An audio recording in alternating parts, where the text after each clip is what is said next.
Shalom, and welcome back to day 153 of reading the Bible in 52 weeks. Woo!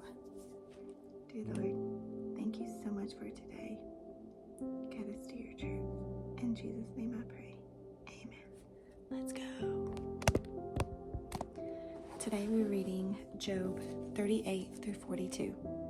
Then the Lord answered Job from the whirlwind. He said, "Who is this who obscures my counsel with arrogant words? Get ready to answer me like a man. When I question you, you will inform me. Where were you when I established the earth? Tell me if you have understanding who fixed its dimensions. Certainly you know. Who stretched a measuring line across it? What supports its foundations? Or who laid its cornerstone while the morning stars sang together and all the sons of God shouted for joy? When I enclosed the sea behind doors, when it burst from the womb, when I made the clouds its garment and total darkness its blanket, when I determined its boundaries and put its bars and doors in place, when I declared, you may come this far but no farther, your proud waves stop here.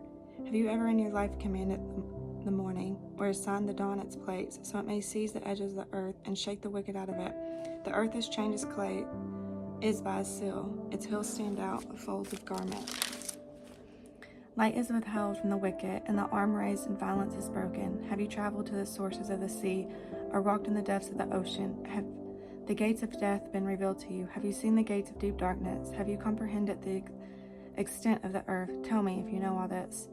Where is the road of the home of the light? Do you know where darkness lives, so you can lead it back to its border? Are you familiar with the paths to its home? Don't you know? You were already born. You have lived so long. Have you entered the place where the snow is stored? Or have you seen the storehouses of hell, which I hold in reserve for times of trouble, for the day of warfare and battle? What road leads to the place where light is dispersed? Where is the source of the east wind that spreads across the earth? Who cuts a channel for the flowing rain, or clears the way of lightning to bring rain on an uninhabited land, on the desert with no human life, to satisfy a parched wasteland and cause the grass to sprout? Does the rain have a father? Who fathered the crops of dew? Whose womb did the ice come from? Who gave birth to the frost of heaven, when water becomes as hard as stone, and the surface of the watery depths is frozen? Can you fasten the chains of the Pleiades, or loosen the belt of the Orion? Can you bring out the constellations in their season, and lead the bear of the cubs? Do you know the law of heaven? Can you impose its authority on earth? Can you command the clouds, so that a flood of water covers you? Can you send out lightning bolts, and they go? Do they report to you, here we are? Who put wisdom in the heart, or gave a mind understanding, who has wisdom in the number of the clouds? Or who can tilt the water jars of heaven when the dust hardens like cast metal and clods of dirt stick together?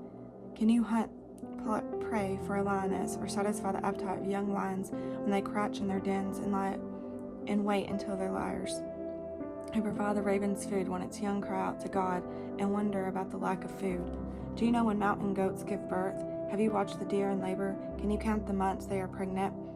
Can you know the time they give birth? They crouch down to give birth to their young. They deliver their newborn. Their offspring are healthy and grow up in an open field. They leave and do not return. Who set the wild donkey free? Who released the swift donkey from its harness? I made the desert its home, and the salty wasteland and dwelling. It scoffs at the noise of the village, and never hears the shouts of the driver. It roams the mountains for its pasture land, searching for anything green. Would the wild ox be willing to serve you? Would it spend the night by your feeding trough? Can you hold the wild ox to furrow it by its harness? Will you plow the valleys behind you? Can you depend on it because its strength is great? Would you leave it to do your hard work? Can you trust the wild ox to harvest your grain and bring it to your threshing floor? The wings of the ostrich flap joyfully, but their feathers are plumage like the stork's. She abandons her eggs on the ground and lets them be warmed in the sand. She forgets that a foot may crush them, or that some wild animal may trample them. She treats her young harshly, as if they were not her own, with no fear that her labor may have been in vain. For God has deprived of her wisdom. He has not endowed her with understanding. When she proudly spreads her wings, she laughs at the horse and its rider. Do you give strength to the horse? Do you adorn its neck, its mane? Do you make him leap like a locust? His proud snorting fills out with terror. His paws in the valley rejoices in his strength. He charges into battle. He laughs at fear, since he is afraid of nothing. He does not run from the sword. A quiver rattles at his side, along with the flashing spear of a javelin. He charges ahead with trembling range. He cannot stand still at the sound of the ram's horn. When the ram's horn blats, he snorts defiantly. He smells the battle from a distance. He hears the officer's shouts and the battle cry. Does the hawk take flight by your understanding and spread its wings to the south? Does the eagle soar at your command and make its nest on high? It lives on a cliff where it spends the night. Its stronghold is on a rocky crag. From its searches for prey, its eyes penetrate the distance. Its blood gulps down blood, and where the slain are, it is there. The Lord answered Job, will the one who contends with the Almighty correct him? Let him who argues with God give an answer. Then Job answered the Lord, I am so insignificant. How can I answer you? I place my hand over my mouth. I've spoken once, and I will not reply twice, but now I can add nothing. Then the Lord answered Job from the whirlwind, get ready to answer me like a man. When I question you, you will inform me. Would you really challenge my justice? Would you declare my guilty to justify yourself? Do you have an arm like God's? Can you thunder with a voice like his? Adorn yourself with majesty and splendor, and clothe yourself with honor and glory. Pour out your raging anger. Look on every proud person and humiliate him. Look on every proud person and humble him. Trample the wicked where they stand. Hide them together in the dust. Imprison them to the grave. Then I confess to you that your own right hand can deliver you. Look at Behemoth, which I made along with you. He eats grass like cattle. Look at the strength of his back and the power in his muscles of his belly. He stiffens his tail like a cedar tree. The tendons of his thighs are woven firmly together. His bones are bronze tubes. His limbs are like iron rods. He is the foremost of God's work. Only his maker can draw the sword against him. The hills yield food for him, while all sorts of wild animals play there. He lies under the locust plants, hiding in the protection of marshy reeds. Locust plants cover him with their shade. The willows by the brooks surround him. Though the river rages, Behemoth is unafraid. He remains confident, even if the Jordan surges up to his mouth. Can anyone capture him while he looks on, or pierce on his nose and snares?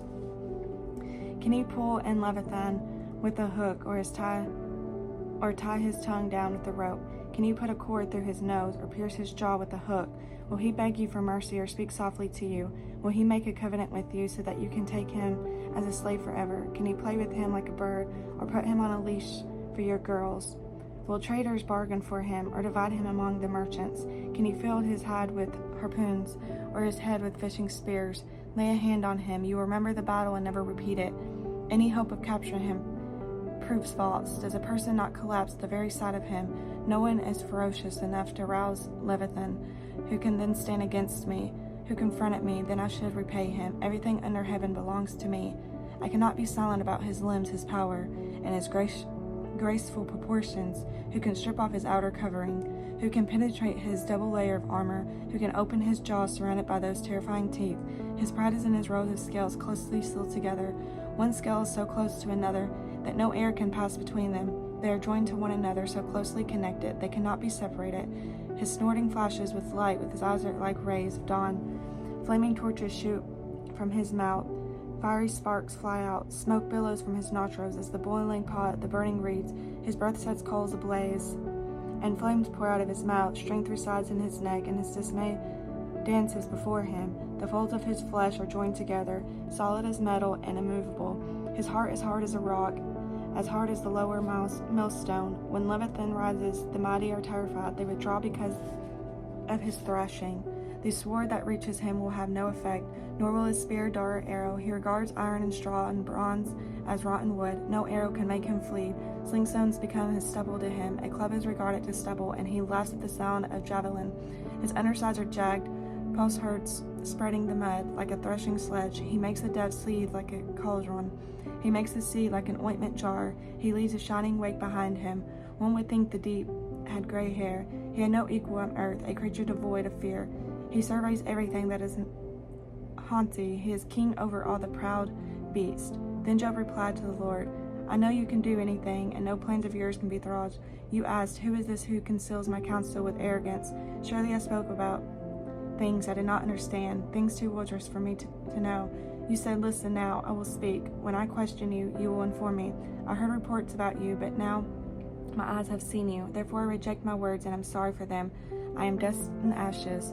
After the Lord had finished speaking to Job, he said to Eliphaz the Temanite, I am angry with you and your two friends, for you have not spoken the truth about me as my servant Job has. Now take 7 bulls and 7 rams, go to my servant Job, and offer a burnt offering for yourselves. Then my servant Job will pray for you. I will surely accept his prayer and deal with you as your folly deserves. for you have not spoken the truth about me, as my servant Job has. Then Ahaz the Temanite, Baldad the Shunammite, and Zophar the Nephathite went and did as the Lord had told them, and the Lord accepted Job's prayer. After Job had prayed for his friends, the Lord restored his fortunes and doubled his previous possessions.